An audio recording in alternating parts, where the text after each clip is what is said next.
জাহান্নামীদের জাহান্নামে নিক্ষেপ করার পর তারা আল্লাহর কাছে তিনটি জিনিস চাইবে।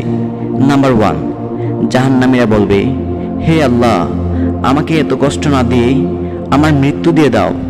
তখন আল্লাহ তাআলা বলবেন, হে বান্দা, জাহান্নামে কোনো মৃত্যু নেই। নাম্বার 2, জাহান্নামীরা তখন বলবে, হে আল্লাহ, তাহলে জাহান্নামের আযাব একটু হালকা করে দাও।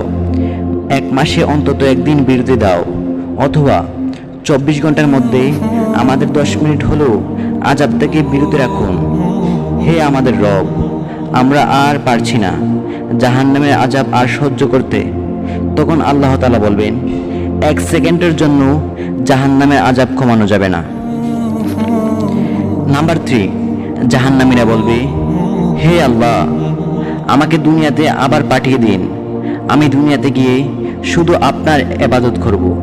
তখন আল্লাহ তাআলা বলবেন, হে আমার বান্দা, দুনিয়াতে আর পাঠানো যাবে না।